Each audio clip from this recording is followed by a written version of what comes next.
Keragaman Budaya Indonesia. Halo, perkenalkan, nama aku Satria. Kali ini aku akan mengajak kalian untuk melihat keragaman budaya di Indonesia. Sebelumnya, apakah kalian tahu ada berapa banyak suku bangsa di Indonesia? Nah, menurut BPS, terdapat lebih dari 300 etnis atau suku bangsa di Indonesia loh. Lalu, kalian pasti mengenal Bhinneka Tunggal Ika, bukan? Apa artinya? Berbeda-beda tetapi tetap satu. Teman-teman tentunya tahu keragaman budaya berhubungan dengan keberagaman suku. Semakin banyak suku di suatu negara, semakin banyak pula budaya yang dimilikinya. Jadi, apa sih budaya itu?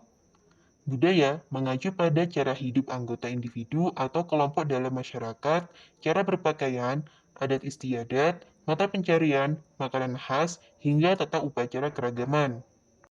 Kenapa budaya di Indonesia berbeda-beda? Nah, ternyata ada faktor-faktor yang mempengaruhi kebudayaan. Yang pertama, pengaruh isolasi geografis terhadap keragaman budaya. Yang kedua, pengaruh iklim terhadap keragaman budaya. Dan yang ketiga, pengaruh letak geografis terhadap keragaman budaya. Isolasi geografis itu apa?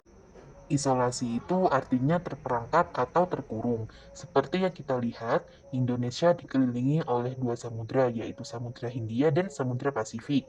Indonesia juga terdiri dari pulau-pulau yang dipisahkan oleh lautan. Maka lautan itu menjadi isolasi alami bagi negara Indonesia.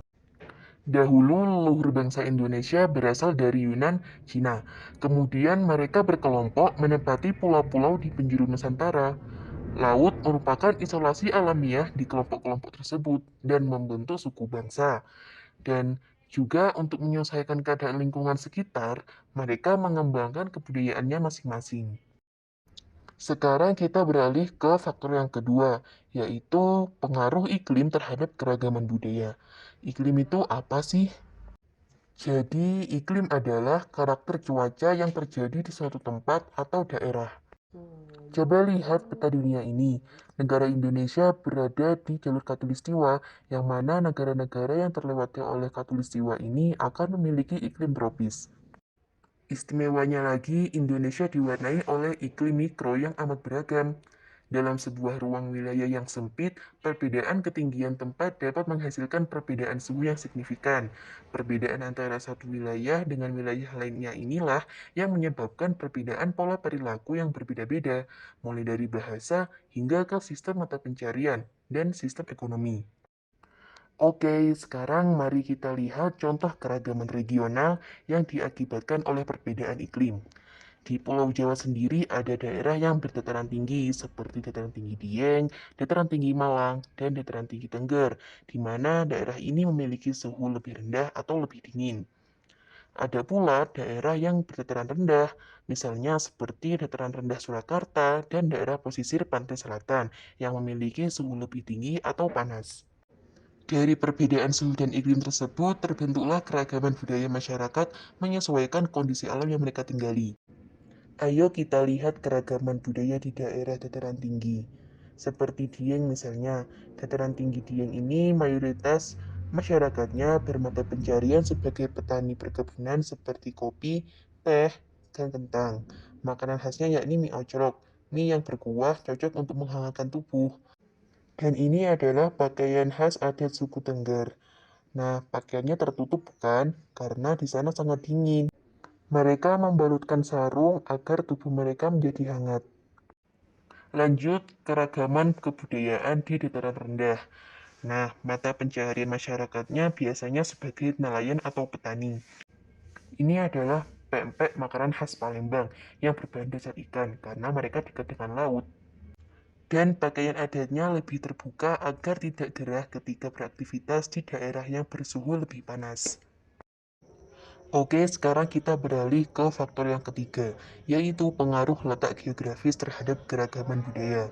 Indonesia memiliki letak yang strategis karena memiliki Selat Malaka yang sering dilalui bangsa asing, karena menghubungkan dunia bagian barat dengan dunia bagian timur. Banyaknya bangsa asing yang bertemu dengan penduduk Nusantara meningkatkan peluang terjadinya pertukaran kebudayaan secara tidak langsung. Interaksi antara penduduk asing dengan penduduk lokal pada masa lalu berpengaruh besar terhadap kebudayaan dan menciptakan akulturasi kebudayaan. Contoh bentuk akulturasi dalam bidang kesenian adalah wayang. Wayang adalah bentuk akulturasi antara kebudayaan Jawa dengan kebudayaan India. Tokoh dari pewayangan sendiri merupakan hasil perkembangan dari cerita Mahabharata dan Ramayana yang berasal dari India. Selanjutnya ada tari cokek, berasal dari Provinsi Jawa Barat, dengan gerakan dan kostum perpaduan dari budaya Betawi dengan Tiongkok dan Sunda. Ada pula Masjid Cengho yang merupakan bentuk akulturasi dalam bidang arsitektur yang gabungan dari Cina dengan Indonesia. Nah, setelah mempelajari tentang faktor-faktor yang mempengaruhi budaya, sekarang kita akan beralih ke jenis-jenis keragaman budaya. Perlu diketahui bahwa jenis keragaman budaya dalam masyarakat dipengaruhi oleh kondisi lingkungan fisik. Jumlah penduduk dan luas wilayah akan mempengaruhi keberagaman. Masyarakat yang jumlahnya besar akan memiliki banyak sub atau bagian keragaman budaya. Misalnya saja di Pulau Sumatera, bahasa Batak sendiri terbagi menjadi beberapa rumpun. Ada Batak Karo, Batak Toba, dan Batak lainnya.